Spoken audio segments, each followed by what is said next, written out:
आज हम बात करेंगे हिंदी भाषा और उसके विकास, जिसका टॉपिक है हिंदी की ऐतिहासिक पृष्ठभूमि का हम सामान्य परिचय। हिंदी की ऐतिहासिक पृष्ठभूमि, सामान्य परिचय।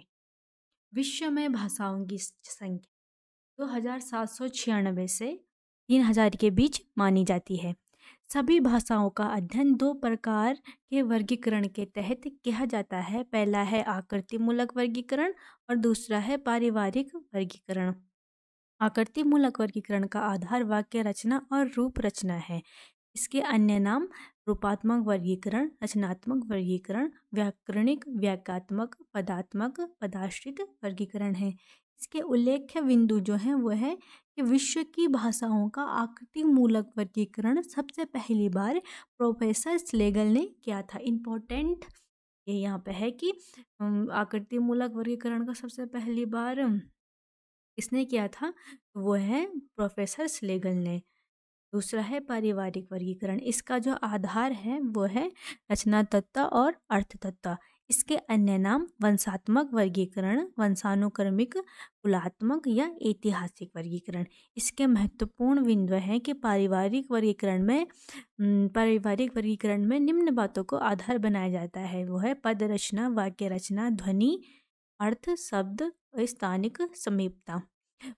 सबसे पहले हम देखेंगे कि भाषा परिवारों की संख्या जो विश्व में है वह किस विद्वान ने कितनी मानी है, क्योंकि सब विद्वानों का अपना अपना मत है और सभी में मतभेद है। भोलानाथ तिवारी और विल्हेम वॉन हम्बोल्ट ने भाषा परिवारों की संख्या 13 मानी है। फ्रेडिस म्यूलर ने 100 और जो निर्विवादित और सर्वमान्य है वो है कि 4 भौगोलिक क्षेत्रों के अंतर्गत 18 भाषा परिवार है। अब हम इन भाषा परिवारों की चर्चा करेंगे। पहला भौगोलिक क्षेत्र है यूरेशिया, जो यूरोप और एशिया से मिलकर बना हुआ है। इसके अंतर्गत 10 भाषा परिवार आते हैं, जिनमें पहला है भारोपीय, फिर है द्रविड़ परिवार। द्रविड़ परिवार की भाषाएं जो हमारे साउथ की भाषा है, कन्नड़, मलयालम, तमिल, तेलुगु, ये चारों द्रविड़ परिवार की भाषाएं हैं और इन चारों भाषाओं को शास्त्रीय भाषाओं का दर्जा मिला हुआ है। ठीक है, तो ये यहाँ पे इम्पोर्टेंट है, इसको आप नोट कर लीजिएगा। काकेशी इसके अंतर्गत और हैं काकेशी, बुराशकी, उराल, अल्ताई परिवार, चीनी, जापानी, कोरियाई, अति उत्तरी बास्क और शामी हामी इसके अंतर्गत 10 भाषा परिवार हैं। ठीक है, फिर आता है हमारा अफ्रीका भूखंड। इसके अंतर्गत 3 भाषा परिवार हैं, जिनमें सूदानी, बंटू, होंदेतान, पुश्मीनी है। फिर है प्रशांत महासागरीय भूखंड। इनमें मलय पोलिनेशियाई, ऑस्ट्रेलियन, पापुई और दक्षिणी पूर्वी एशियाई परिवार है, जो कि 4 भाषा परिवार इसके अंतर्गत आते हैं। फिर अंतिम है अमेरिका भूखंड। इसके अंतर्गत सिर्फ एक भाषा परिवार अमेरिका परिवार आता है। फिर हम बात करेंगे भारोपीय परिवार की, क्योंकि इसी के अंतर्गत हिंदी आती है। ठीक है, इसके जो अन्य नाम है वो है इंडो जर्मनिक, भारत, हित्ती परिवार और आर्य परिवार। ध्वनि के आधार पर भारोपीय परिवार की 10 शाखाएं हैं। ठीक है, ध्वनि के आधार पर इसकी 10 शाखाएं हैं, जिन्हें सत्तम व केतुम 2 वर्गों में बांटा जाता है।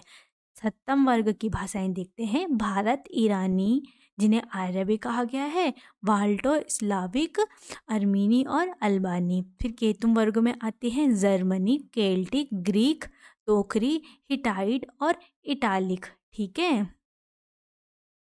फिर आगे जो गिरेशन है, इन्होंने भारत और ईरानी के 3 उपवर्गों का उल्लेख किया गया है। तो ये क्वेश्चन आता है कि किसने भारत और ईरानी के 3 उपवर्गों का उल्लेख किया है। वो गिरेशन है और ये 3 उपवर्ग हैं, ईरानी, दरद और भारतीय आर्य भाषा। अब हम देखते हैं जो भारतीय आर्य भाषाएं हैं, इनके 3 चरण किस प्रकार से इनका विकास हुआ है। सबसे पहले है प्राचीन आर्य भाषा।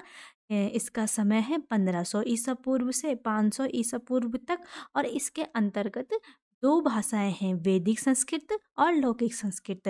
वैदिक संस्कृत का समय है 1500 ईसा पूर्व से 1000 ईसा पूर्व और लौकिक संस्कृत का समय है 1000 ईसा पूर्व से 500 ईसा पूर्व।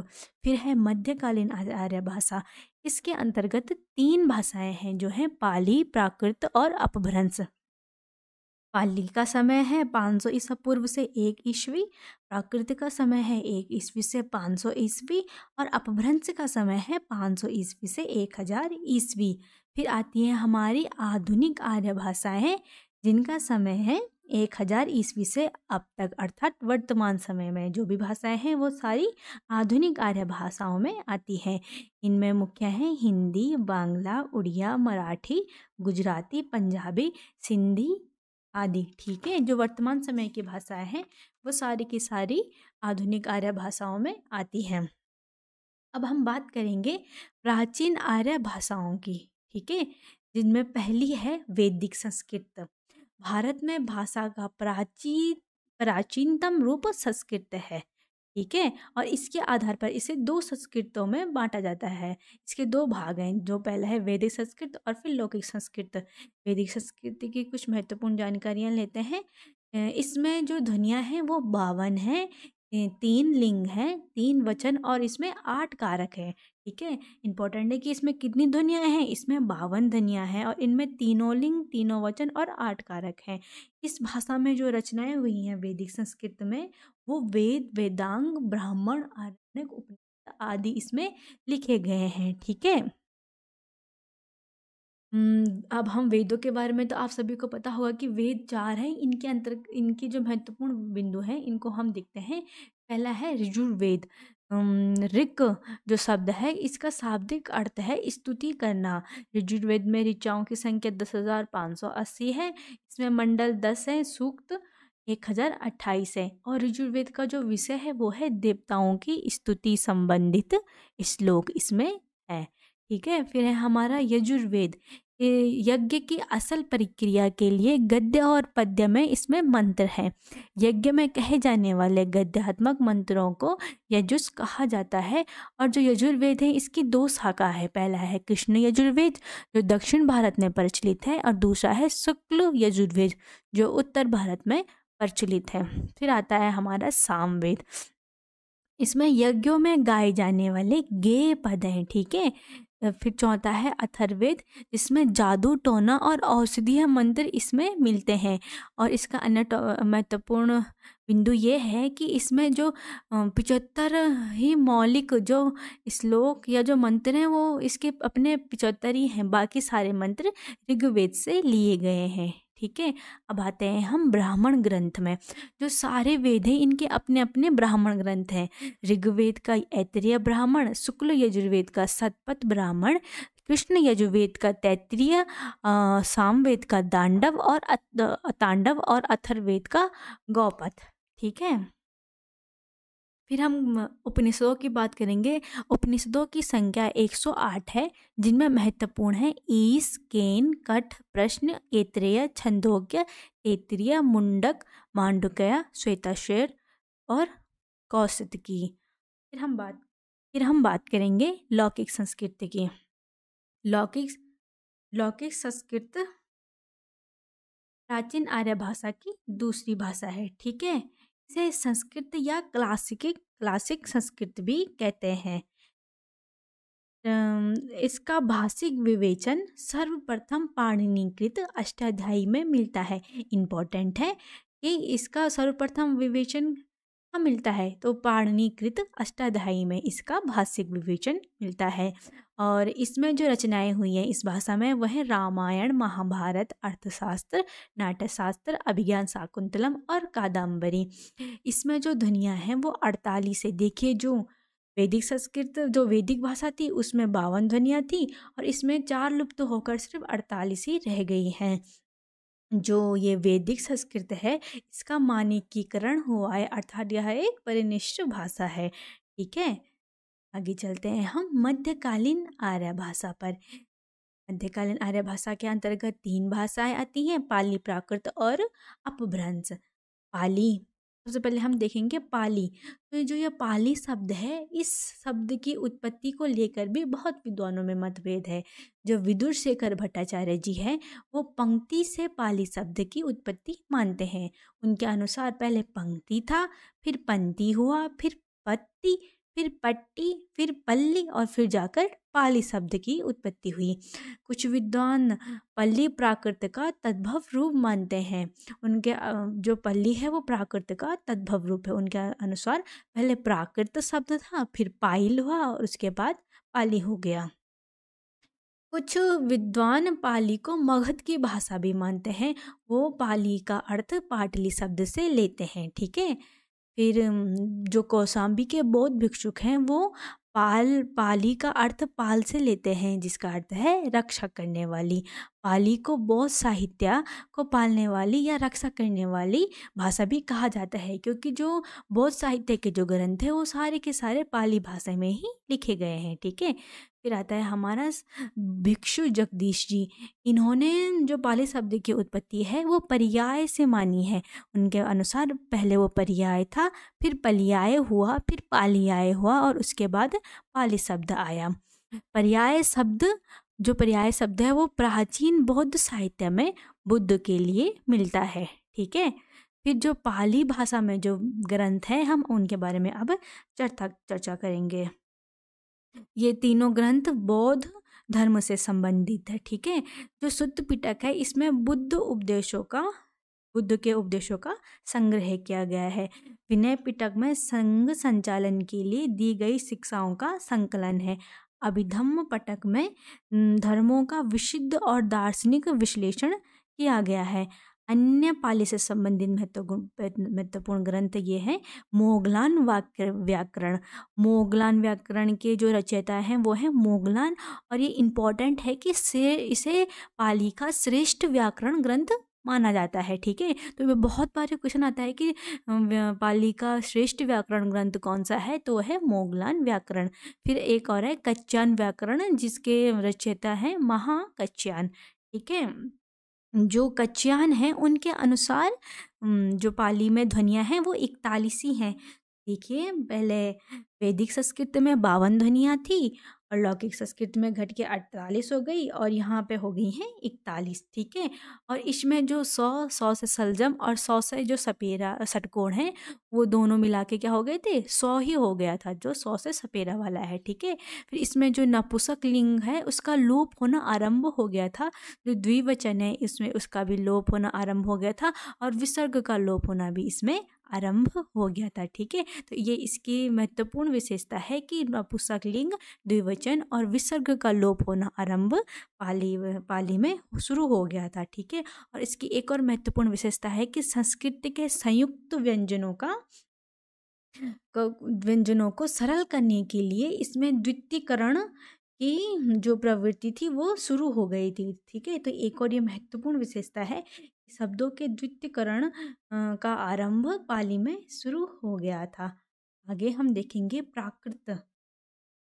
तो मोटे तौर पर प्राकृत का जो समय है वो है 1 ईस्वी से 500 ईस्वी तक माना जाता है। जो प्राकृत के विकास की अवस्थाओं को किशोरी दास वाजपेयी जी ने 3 चरणों में बांट कर देखा है। प्रथम प्राकृत, द्वितीय प्राकृत और तृतीय प्राकृत। प्रथम प्राकृत को नामी साधु ने प्राक पूर्व कृतम प्राकृत अर्थात पहले से बनी हुई भाषा कहा है। द्वितीय प्राकृत को के लिए हेमचंद्र जी लिखते हैं कि प्राकृति ही संस्कृतम तत्र भवम तत्र आगतम अर्थात वा प्राकृतम अर्थात प्रकृति का मूल संस्कृत है और जो संस्कृत से आगत है वह प्राकृत है। द्वितीय प्राकृत को साहित्यिक प्राकृत भी कहा जाता है। ये इम्पोर्टेंट है। जो द्वितीय प्राकृत है इसको साहित्यिक प्राकृत भी कहा जाता है। जो तृतीय प्राकृत है, यहाँ पे लिखा नहीं है, आप नोट कर लीजिएगा। तो तृतीय प्राकृत है उसके बाद की भाषा को कुछ लोग अपभ्रंश भी मानते हैं। जो तृतीय प्राकृत है उसको कुछ लोग अपभ्रंश भी मानते हैं, पर सामान्य रूप से वर्तमान काल में जो प्राकृत नाम है उस भाषा के लिए रूढ़ हो गया है, जो ईसवी सन की शुरुआत से 5वीं शताब्दी तक प्रमुख साहित्यिक भाषा के रूप में प्रचलित थी। ठीक है। अब हम प्राकृत के भेद देखेंगे। तो जो भरत मुनि हैं इन्होंने अपने ग्रंथ नाट्यशास्त्र में प्राकृत के 7 भेद किए हैं, जिनमें मुख्य है मागधी, अर्धमागधी, शूरसेनी, प्राच्य, दाक्षिणात्य, अविंतज्य और वाहिलिक। वरुचि ने प्राकृत प्रकाश अपने ग्रंथ में प्राकृत प्रकाश में प्राकृत के 4 भेद किए हैं, सौरसेनी, मागधी, महाराष्ट्री और पेशासी। हेमचंद्र ने 3 भेद किए हैं अपने ग्रंथ प्राकृत व्याकरण में, आरसी मतलब अर्धमागधी, चूलिका पेशासी और अपभ्रंश। जो दंडी हैं इन्होंने चूलिका पेशासी को भूत भाषा कहा है। जो मुख्य प्राकृत हैं वह हैं सौरसेनी, मागधी, अर्धमागधी, पेशासी और अपभ्रंश। अब हम आते हैं अपभ्रंश, जो मध्यकालीन आर्य भाषा की अंतिम और तीसरी अवस्था है। ठीक है, अपभ्रंश मध्यकालीन और आधुनिक आर्य भाषाओं के बीच की कड़ी है। इंपॉर्टेंट है, कई बार पूछा जाता है कि मध्यकालीन और आधुनिक आर्य भाषाओं के बीच की कड़ी कौन सी भाषा है, तो वह है अपभ्रंश। भाषा के अर्थ में अपभ्रंश का प्रयोग 6ठी सदी से होने लगता है। ठीक है, और अब देखते हैं कि अपभ्रंश का सर्वप्रथम प्रयोग किसने किया था। तो जो वाक्य दीपम में भर्तृहरि ने बताया है कि अब ये अपने भर्तृहरि जी बता रहे हैं वाक्य दीपम में, सर्वप्रथम अपभ्रंश का प्रयोग व्याडी ने संस्कृत के मानक शब्दों से भिन्न संस्कार, च्युत, भ्रष्ट और अशुद्ध शब्दों को अपभ्रंश कहा है। से पढ़ते हैं, व्याडी ने संस्कृत के मानक शब्दों से भिन्न संस्कार, च्युत, भ्रष्ट और अशुद्ध शब्दों को अपभ्रंश कहा है। व्याडी का जो ग्रंथ है लक्ष्य श्लोकात्मक ग्रंथ, वो अब अनुपलब्ध है, मतलब वो अब उपलब्ध नहीं है। ठीक है, फिर हम आते हैं पतंजलि के महाभाष्य में अपभ्रंश का प्रमाणिक प्रयोग हुआ है। इम्पोर्टेंट क्वेश्चन, इम्पोर्टेंट यहाँ पे ये बिंदु है कि अपभ्रंश का प्रमाणिक प्रयोग कहाँ मिलता है, तो वह है पतंजलि के महाभाष्य में। पतंजलि ने अपभ्रंश का प्रयोग अप शब्द के समानार्थक रूप में लिया है। ठीक है, अब डॉक्टर उदय नारायण तिवारी और भोलानाथ तिवारी के अनुसार अपभ्रंश शब्द का सर्वप्रथम प्रयोग चंड ने 6ठी सदी में अपने ग्रंथ प्राकृत लक्षण में किया है। फिर आता है चौथा, और ये इम्पोर्टेंट है कि रामचंद्र शुक्ल ने माना है कि अपभ्रंश नाम पहल वल्लभी के राजा धारसेन द्वितीय के शिलालेख में मिलता है। ठीक है, जिसमें उन्होंने अपने पिता गुहसेन, जो विक्रम संवत के 650 से पहले थे, को संस्कृत, प्राकृत, अपभ्रंश तीनों का कवि कहा है। तो इसको आप ध्यान से पढ़िए कि जो अपभ्रंश शब्द का पहले प्रयोग किया है वो वल्लभी के राजा धारसेन द्वितीय ने किया है। ठीक है, उन्होंने अपने शिलालेख में क्या है, जिसमें उन्होंने अपने पिता गुहसेन को संस्कृत, प्राकृत और अपभ्रंश तीनों का कवि कहा है। विद्वानों द्वारा अपभ्रंश के लिए प्रयुक्त शब्द, आचार्य दंडी ने अपभ्रंश को अभिरो की भाषा कहा है, भरत मुनि ने अभिरोक्ति, वाग्भट और हेमचंद ने ग्राम भाषा, कीथ ने अपभ्रंश का संबंध अभिरो तथा गुजरों से माना है। जो रुद्रट है, इन्होंने अपना काव्य अलंकार, जो इनका ग्रंथ है, में जिन 6 भाषाओं का उल्लेख किया है उनमें अपभ्रंश भी एक है। ठीक है, इन्होंने अपने ग्रंथ काव्य अलंकार में 6 भाषाओं का उल्लेख किया है, जिनमें अपभ्रंश भी एक भाषा है। जो दामोदर पंडित है, इन्होंने अपने ग्रंथ उक्ति व्यक्ति प्रकरण में कौशल की भाषा को अपभ्रष्ट कहा है। ठीक है, फिर आते हैं महाकवि कालिदास के विक्रमोर्वशीयम के 4th अंक में अपभ्रंश के कुछ छंद मिलते हैं। फिर हम देखेंगे अपभ्रंश के अन्य नाम। तो अपभ्रंश के अन्य नाम अवहंस, ग्रामीण भाषा, देसी भाषा, आभीर और आभिरोक्ति आदि मिलते हैं। फिर हैं अपभ्रंश के भेद। जो नामी साधु थे, इन्होंने इसके 3 भेद किए हैं, उपनागर, आभीर और ग्राम्य। मार्कंडेय ने प्राकृत सर्वस्व में नागर, उपनागर और ब्राचड़ इसके 3 भेद बताए हैं। याकोबी ने संदन कुमारचर्यों की भूमिका में पूर्वी, पश्चिमी और उत्तरी, दक्षिणी इसके 4 भेद किए हैं। तगारे ने हिस्टोरिकल ग्रामर ऑफ अपभ्रंश में पूर्वी, पश्चिमी और दक्षिणी इसके 3 भेद बताए हैं। और नामवर सिंह ने इसके 2 भेद पूर्वी और पश्चिमी किए हैं। डॉक्टर हरदीप बहारी ने 7वीं से लेकर 11वीं सदी तक के काल को अपभ्रंश का स्वर्ण काल कहा है। इम्पोर्टेंट क्वेश्चन है, 2 तरीकों से बन सकता है कि किसने अब 7वीं से लेकर 11वीं सदी तक के काल को अपभ्रंश का स्वर्ण काल कहा है, डॉक्टर बहारी ने। और डॉक्टर बहारी ने कब, किस सदी तक को अपभ्रंश का या किस काल को अपभ्रंश का स्वर्ण काल कहा है, तो 7वीं से लेकर 11वीं सदी तक के काल को। ठीक है। फिर डॉक्टर सुनीति कुमार चटर्जी और धीरेन्द्र वर्मा ने अपभ्रंश को भारतीय आर्य भाषा की विकास की एक स्थिति माना है। इनके अनुसार 6 से लेकर 11 सदी तक प्रत्येक प्राकृत का अपभ्रंश रहा होगा। ठीक है, तो ये मानते हैं कि प्रत्येक प्राकृत का अपना अपभ्रंश रहा होगा। जैसे सौरसेनी प्राकृत का सौरसेनी अपभ्रंश और पेशासी प्राकृत का पेशासी अपभ्रंश, ऐसे ही जैसे मागधी का मागधी अपभ्रंश है, इसी तरीके से। ठीक है, फिर हम आएंगे अवहट, जो अपभ्रंश की बात की भाषा है। इसका समय है 900 ईस्वी से 1100 ईस्वी तक।